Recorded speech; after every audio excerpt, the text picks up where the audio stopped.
दोस्तों स्वागत है आपका एक और इंफॉर्मेटिव वीडियो में। आपने थंबनेल तो पढ़ ही लिया होगा, जहां पे हमने लिखा है कि आप सिर्फ हर महीने 5,000 रुपए इन्वेस्ट करेंगे तो यहां पे आप 50 लाख रुपए किस तरीके से बना सकते हैं। यानी ये बिल्कुल सिंपल सा प्रोसेस है, आप डेफिनेटली बना सकते हैं। इसके लिए बेसिकली आपको दो चीजों का ध्यान रखना है। सबसे पहला कि यहां पे आपको लॉन्ग टर्म इन्वेस्टर बनना पड़ेगा, यानी कि यहां पे आपको लंबे समय के लिए पैसा इन्वेस्ट करना पड़ेगा। कितने लंबे समय के लिए, तो वो मैं जब आपको एग्जांपल समझाऊंगा तो वो चीज आपको समझ में आ जाएगा। और दूसरी बात कि अगर आपको इन्वेस्टमेंट करके ज्यादा पैसा बनाना है तो यहां पे आपको डायरेक्टली या तो इनडायरेक्टली स्टॉक मार्केट में पैसा इन्वेस्ट करना होगा। डायरेक्टली आप किसी कंपनी का शेयर परचेस कर सकते हैं जहां पे रिस्क थोड़ा ज्यादा होता है, और यहां पे अगर आप एक नए इन्वेस्टर्स है तो वो आपके लिए थोड़ा सा कॉम्प्लिकेटेड प्रोसेस भी हो सकता है। और दूसरा तरीका यह है कि आप म्यूचुअल फंड के थ्रू पैसा इन्वेस्ट कर सकते हैं, जहां पे आपका जो पैसा है वो मल्टीपल कंपनी के स्टॉक में इन्वेस्ट होता है, जिसके वजह से आपका रिस्क कम हो जाता है कि अगर आपका एक आध कंपनी बंद भी हो जाएगा तो बाकी की कंपनी में तो आपका पैसा लगा है, तो वहां से आपका पैसा रिकवर हो जाएगा। तो इस तरीके से आपका रिस्क कम हो जाता है। और दूसरी बात यह है कि आपके पैसे को प्रोफेशनल फंड मैनेजर मैनेज करते हैं, तो उसके वजह से भी आपका जो डायरेक्टली स्टॉक में जो रिस्क है उससे यहां पर रिस्क आपका कम हो जाता है। और यहां पे जो भी फाइनेंशियल एडवाइजर होते हैं, अगर आप उनको भी पूछोगे ना कि मुझे अपना लॉन्ग टर्म गोल्स पूरा करना है, मेरा ये गोल्स है, तो आपको डेफिनेटली सजेस्ट करेंगे कि आपको म्यूचुअल फंड के थ्रू पैसा इन्वेस्ट करना चाहिए, ताकि आप लॉन्ग टर्म में ज्यादा पैसा अर्न करके अपने गोल्स को पूरा कर सके। तो यहां पे एक बात तो पूरा हो गया कि भैया अगर आपको लॉन्ग टर्म में पैसा इन्वेस्ट करना है तो म्यूचुअल फंड आपको ज्यादा पैसा दे सकता है। अब यहां पे क्वेश्चन आता है कि कौन से म्यूचुअल फंड में, यहां पे हजारों म्यूचुअल फंड है। तो मैं ये मान के चल रहा हूं कि आप एक नए इन्वेस्टर से और यहां पे आपने आज तक किसी भी म्यूचुअल फंड में पैसा इन्वेस्ट नहीं किया है, तो मैं यहां पे एक सिंपल सा म्यूचुअल फंड ले रहा हूं, उसका नाम है HDFC index fund Nifty 50 plan, जहां पे जो आपका पैसा है वो इंडिया के टॉप 50 कंपनी में इन्वेस्ट होगा। तो यहां पे हम आज जो हम वीडियो में डिस्कस करने वाले हैं, बेसिकली जो स्कीम है इसके हम डिटेल्स के बारे में डिस्कस करेंगे। यहां पे हम ये देखेंगे कि आपको मिनिमम एंड मैक्सिमम कितना पैसा इन्वेस्ट करना होगा, यहां पे क्या चार्जेस करता है, यहां पे आप किस तरीके से पैसा इन्वेस्ट कर सकते हैं, यहां पे इस स्कीम ने पास्ट में कितना रिटर्न्स दिया है, और यहां पे इसके बेसिस पे हम एक फ्यूचर प्रोजेक्शंस करेंगे। और ये भी देखेंगे कि कौन से सेक्टर में आपका कितना पैसा लगता है। बेसिकली आपका कुछ पैसा फाइनेंस के सेक्टर में यानी कि बैंकिंग वगैरह में लगता है, कुछ पैसा हेल्थ केयर में, इस तरीके से अलग अलग सेक्टर में भी आपका पैसा लगता है। तो यहां पे अगर इंडिया का इकोनॉमी ग्रो करेगा तो डेफिनेटली आपका पैसा भी ग्रो करेगा। तो वीडियो काफी इंटरेस्टिंग, काफी नॉलेजेबल है। आपसे रिक्वेस्ट यह है दोस्तों कि वीडियो पूरा एंड तक देखना, ताकि कोई भी इंपॉर्टेंट पॉइंट मिस ना हो जाए। तो यहां पे अब हम जिस म्यूचुअल फंड स्कीम के बारे में बात करने वाले हैं उसका नाम है HDFC index fund Nifty 50 plan. और जो म्यूचुअल फंड है वो इसका डायरेक्ट प्लान है। बेसिकली आप म्यूचुअल फंड के अंदर दो तरीके से पैसा इन्वेस्ट कर सकते हैं, एक है डायरेक्ट प्लान और दूसरा होता है regular plan. Basically regular plan के अंदर आपको एजेंट के थ्रू पैसा इन्वेस्ट करना होता है, जहां पे आपका एक्सपेंस रेशियो ज्यादा होता है। लेकिन डायरेक्ट प्लान के अंदर आप खुद से पैसा इन्वेस्ट करते हैं, जहां पे आपका एक्सपेंस रेशियो कम होता है। तो बेसिकली जो म्यूचुअल फंड है हम इसके डायरेक्ट प्लान की बात कर रहे हैं। तो यहां पे अगर मैं इस स्कीम के लॉन्च डेट की बात कर लूं तो 1 जनवरी 2013 को स्कीम लॉन्च हुआ था। उसके बाद ये किस टाइप का स्कीम है, तो ये बेसिकली एक ओपन एंडेड फंड है, यानी कि आप इस स्कीम के अंदर कभी भी पैसा इन्वेस्ट कर सकते हैं। उसके बाद यहां पे अगर मैं बेंचमार्क की बात कर लूं तो यहां पे निफ्टी 50 TRI इसका बेंचमार्क है। अब ये बेंचमार्क क्या होता है, तो यहां पे जो भी आपका म्यूचुअल फंड का परफॉर्मेंस होगा उसका कंपेयर आपके निफ्टी 50 TRI के परफॉर्मेंस से किया जाएगा। उसके बाद पता चलेगा कि भाई आपके स्कीम ने कितना अच्छा परफॉर्म किया है एंड किस लेवल का परफॉर्म किया है। उसके बाद यहां पे अगर मैं मिनिमम इन्वेस्टमेंट की बात कर लूं तो यहां पे अगर आपको SIP इन्वेस्टमेंट करना है तो यहां पे आप मिनिमम 300 रुपया हर महीने का SIP कर सकते हैं। उसके बाद यहां पे अगर आपको वन टाइम लमसम में पैसा इन्वेस्ट करना है तो यहां पे आप चाहे तो यहां पे आपको एक बार में कम से कम 5,000 रुपए का इन्वेस्टमेंट करना होगा। उसके बाद आप कभी भी 1,000 रुपए का इन्वेस्टमेंट करेंगे तो भी चल जाएगा। उसके बाद यहां पे अगर आप पैसे विड्रॉ करना चाहते हैं तो यहां पे आप मिनिमम 500 रुपए विड्रॉ कर सकते हैं। उसके बाद यहां पे अगर मैं इस स्कीम के एक्सपेंस रेशियो की बात कर लूं तो यहां पे अगर आप इसी सेम स्कीम के रेगुलर प्लान में पैसा इन्वेस्ट करते तो यहां पे आपको 0.40% पर एनम का एक्सपेंस रेशियो पे करना पड़ता। अब ये एक्सपेंस रेशियो बेसिकली जो भी आपका रिटर्न्स होता है उसमें से आपको ये माइनस कर देना है। यानी कि अगर आपका जो रिटर्न्स है मान लो कि वो 15.40 है तो सिंपली 40 को माइनस कर लो, तो आपका जो एक्चुअल रिटर्न्स होगा आफ्टर एक्सपेंसेस वो होगा 15% का। तो आपके रिटर्न्स में से एक्सपेंस रेशियो माइनस हो जाता है।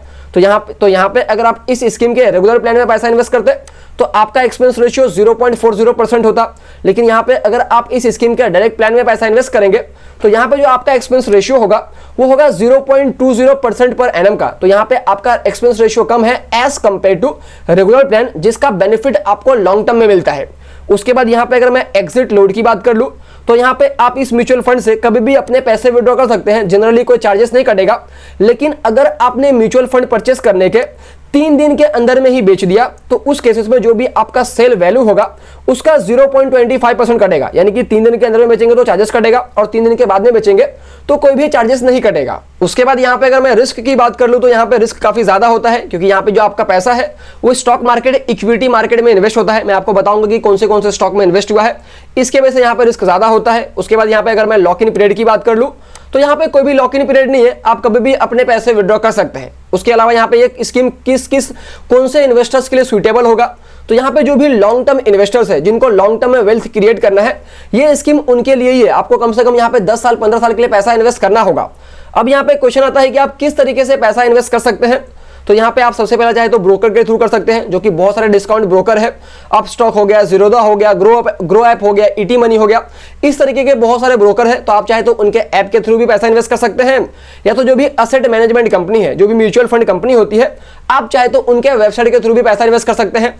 तो हमारे केसेस में HDFC वाला म्यूचुअल फंड है, तो यहाँ पे आप hdfcfund.com पे जाएंगे तो वहां पे आप डेफिनेटली आप ये स्कीम का नाम सर्च करेंगे HDFC index fund Nifty 50 plan, तो यहाँ पे आपको प्लान दिख जाएगा, तो वहां पे भी आप डायरेक्टली पैसा इन्वेस्ट कर सकते हैं।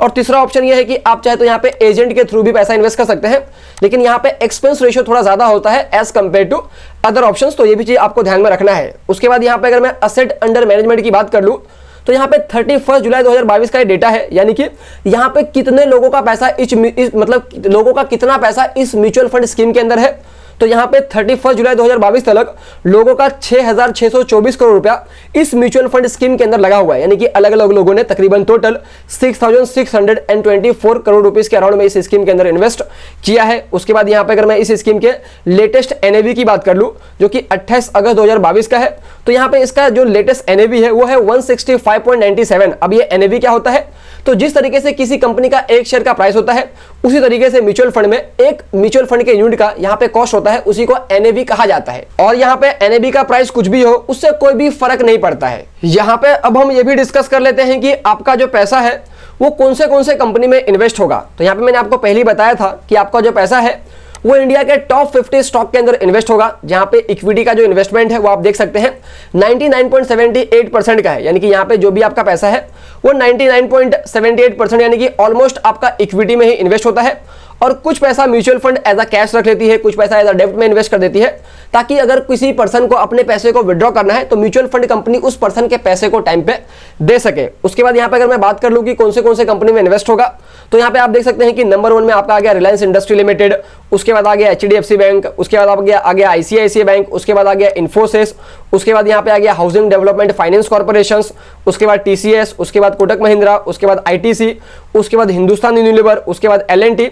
इस तरीके के मैं आपको अभी स्क्रीन के ऊपर लिस्ट भी शेयर कर दे रहा हूं, जहां पे आप देख सकते हैं कि इस तरीके के जो भी 50 कंपनी है उसके अंदर आपका पैसा इन्वेस्ट होगा। उसके बाद यहाँ पे सबसे मोस्ट इंपॉर्टेंट अगर मैं रिटर्न्स की बात कर लूँ तो यहाँ पे जो रिटर्न्स है वो 26 अगस्त 2022 का है। तो यहाँ पे आप देख सकते हैं कि इस म्यूचुअल फंड स्कीम ने, अगर आप इस स्कीम के अंदर लमसम पैसा इन्वेस्ट करते हैं यानी कि एक साथ में, तो इस स्कीम ने पिछले एक साल में 6.71% का रिटर्न्स दिया है। बेसिकली यहाँ पे आपको एनुअलाइज रिटर्न्स के ऊपर ध्यान देना है, एब्सोल्यूट के ऊपर यहाँ पे आपको ध्यान नहीं देना है। तो यहाँ पे इसका जो एक साल का एनुअलाइज रिटर्न्स है वो है 6.71%। वहीं अगर आप इस स्कीम के अंदर 3 साल तक पैसा इन्वेस्टेड रखते तो यहाँ पे इस स्कीम ने 3 साल के अंदर 17.54% का रिटर्न्स दिया है। और यहाँ पे अगर आप 5 साल के लिए पैसा इन्वेस्टेड रखते तो यहाँ पे इस स्कीम ने 13.26% का रिटर्न्स दिया है। और यहाँ पे जब से ये स्कीम स्टार्ट हुआ है तकरीबन 1 जनवरी 2013 से, तो यहाँ पे तकरीबन 9 साल में इस स्कीम ने 12.91% का रिटर्न्स दिया है। उसके बाद यहाँ पे अगर मैं SIP रिटर्न्स की बात कर लूँ, जो कि 26 अगस्त 2022 का है, तो यहाँ पे अगर आपने एक साल तक जो SIP किया होता तो यहाँ पे इसका एक साल का जो रिटर्न्स है, यहाँ पे भी आपको एनुअलाइज रिटर्न्स ही देखना है, वो है 8.28%। उसके बाद यहाँ पे मैं सिंपली 5 साल के रिटर्न्स की बात कर लूँ तो यहाँ पे इस स्कीम ने पिछले 5 साल में 15.67% का रिटर्न्स दिया है। तो यहाँ पे आप देख सकते हैं कि चार्जेस वगैरह काटने के बाद में भी आप यहाँ पे 12% से ज्यादा का रिटर्न्स अर्न कर सकते हैं। तो यहाँ पे हम इस चीज को सिंपली एग्जांपल से भी डिस्कस कर लेते हैं। तो अभी आपके सामने स्क्रीन के ऊपर एक SIP कैलकुलेटर दिख रहा है, जिसका लिंक मैं आपको इस वीडियो के नीचे डिस्क्रिप्शन में दे दूंगा। तो उस लिंक पे क्लिक करके यहाँ पे हम जो भी कैलकुलेशंस करेंगे वो कैलकुलेशंस आप अपने हिसाब से कर सकते हैं। तो यहाँ पे हम क्या कैलकुलेशंस करने वाले हैं, तो यहाँ पे हम ये कैलकुलेशंस करने वाले हैं कि आप इस स्कीम के अंदर हर महीने कितना पैसा इन्वेस्ट करेंगे तो आपका कितना पैसा बन सकता है। तो यहाँ पे हम मान के चलते हैं कि आप इस स्कीम के अंदर हर महीने 5,000 रुपए का तो इन्वेस्टमेंट करने ही वाले हैं और यहाँ पे जो आपका एक्सपेक्टेड रिटर्न्स है उसको मैं 12% मान के चलता हूं, क्योंकि यहाँ पे आपने देखा था कि इस स्कीम ने पिछले 5 साल में 12% से ज्यादा का रिटर्न्स दिया है। तो यहाँ पे सारा चार्जेस वगैरह काटने के बाद में हम ये मान के चलते हैं कि इस स्कीम से हमें हर साल ऑन एवरेज 12% का तो रिटर्न्स यहाँ से मिल ही जाएगा। लेकिन ये गारंटेड नहीं है, ये भी आपको बात समझना है। हो सकता है 12% से ज्यादा मिले या तो उससे कम भी मिल सकता है। लेकिन यहाँ पे देखा गया है कि अगर आप म्यूचुअल फंड के अंदर पैसा इन्वेस्ट करते हैं लंबे समय के लिए तो ऑन एवरेज आपको 12 से 13% का रिटर्न्स तो यहाँ पे मिल जाता है। तो इसके लिए यहाँ पे मैंने 12% लिखा हूँ। उसके बाद यहाँ पे अगर मैं टाइम पीरियड की बात कर लूँ तो यहाँ पे हम इस स्कीम के अंदर 20 साल तक पैसा इन्वेस्ट करने वाले हैं। तो यहाँ पे 20 साल पूरा होने के बाद में मेरा जो इन्वेस्टमेंट अमाउंट होगा वो होगा तकरीबन 12 लाख रुपया और यहाँ पे जो उसके ऊपर एस्टिमेटेड रिटर्न्स जो मैं अर्न करूंगा वो अर्न करूंगा 37,95,740 रुपीज। तो at the end of 20th year मेरे जो इन्वेस्टमेंट का टोटल वैल्यू होगा, जिसके अंदर मेरा भी इन्वेस्टमेंट इंक्लूड है प्लस जो रिटर्न्स है वो भी इंक्लूडेड है, तो वो होगा 49,95,740 रुपीज का। तो यहाँ पे आप कह सकते हैं कि at the end of 20th year मेरे म्यूचुअल फंड का जो टोटल वैल्यू होगा वो तकरीबन 50 लाख रुपए का होगा। अब यहाँ पे मैं चाहूँ तो ये 50 लाख रुपया पूरा विड्रॉ कर सकता हूँ, या तो इस स्कीम से जो भी 50 लाख रुपए मेरे म्यूचुअल फंड में है उसमें से मैं हर महीने कुछ कुछ पैसे विड्रॉ कर सकता हूँ।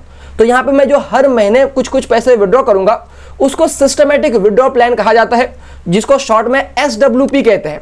तो यहाँ पे हम SWP कैलकुलेटर की हेल्प से ये भी देख लेंगे कि अगर हम अपने म्यूचुअल फंड स्कीम से हर महीने कुछ कुछ पैसे विड्रॉ करते हैं तो उस केसेस में क्या होगा। तो यहाँ पे जो आपके टोटल इन्वेस्टमेंट का वैल्यू है at the end of 20th year वो है 50 लाख रुपए का और यहाँ पे हम हर महीने अपने म्यूचुअल फंड स्कीम से 50,000 रुपए विड्रॉ करना चाहते हैं एंड यहाँ पे जो एक्सपेक्टेड रिटर्न्स है वो है 10% का। यानी कि यहाँ पे मैं ये मान के चल रहा हूँ कि यहाँ पे मुझे जो ये म्यूचुअल फंड स्कीम है वो 20 साल पूरा होने के बाद में आने वाले साल तक मुझे हर साल 10% का रिटर्न्स देगा। आप चाहे तो यहाँ पे 12% भी लिख सकते हैं और यहाँ पे आपको हर महीने अगर ज्यादा पैसा विड्रॉ करना है तो वो भी लिख सकते हैं, कम विड्रॉ करना है तो वो भी लिख सकते हैं। तो यहाँ पे मैंने सिंपली ये बता दिया कि भाई मेरे म्यूचुअल फंड स्कीम के अंदर at the end of 20th year 50 lakh रुपए थे और यहाँ पे मैं उस स्कीम से अब हर महीने 50,000 रुपए विड्रॉ करना चाहता हूँ एंड यहाँ पे जो मेरा एक्सपेक्टेड रिटर्न्स है उसको मैं 10% मान के चल रहा हूँ, क्योंकि यहाँ पे मेरे म्यूचुअल फंड के अंदर 50 लाख रुपए है, कुछ कुछ पैसे विड्रॉ करूंगा तो जो पैसा स्कीम के अंदर है वहां पे तो इंटरेस्ट इनकम मैं अर्न करूंगा तो उसको मैं 10% मान के चल रहा हूँ। आप ज्यादा भी मान के चल सकते हैं। उसके बाद यहाँ पे बोला है कि टाइम पीरियड, यानी कि आप कब तक पैसा विड्रॉ करना चाहते हैं।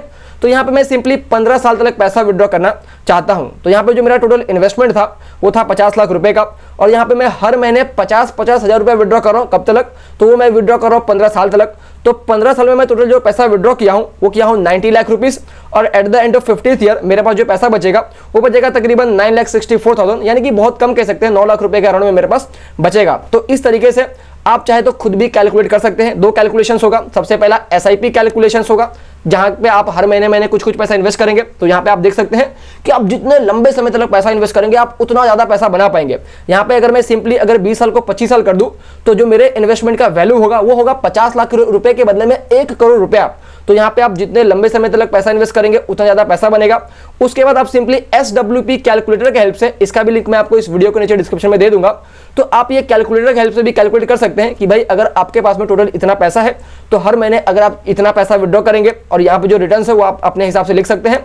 तो यहाँ पे आप कितने साल तक पैसा विड्रॉ कर सकते हैं और एट द एंड आपके पास में कितना पैसा बच सकता है। तो इस तरीके से आप खुद भी चीजों को कैलकुलेट कर सकते हैं। दोनों कैलसी का जो लिंक है वो मैं आपको इस वीडियो के नीचे डिस्क्रिप्शन में दे दूंगा। तो दोस्तों यही थी पूरी की पूरी वीडियो। उम्मीद करता हूं आपको इस वीडियो से कुछ ना कुछ वैल्यूएबल इंफॉर्मेशन जरूर मिला होगा।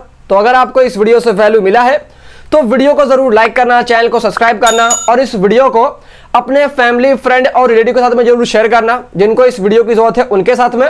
और यहाँ पे अगर आपका कोई डाउट है या तो आप मुझे कोई टॉपिक सजेस्ट करना चाहते हैं तो भी नीचे कमेंट करके जरूर बताना। जय हिंद दोस्तों।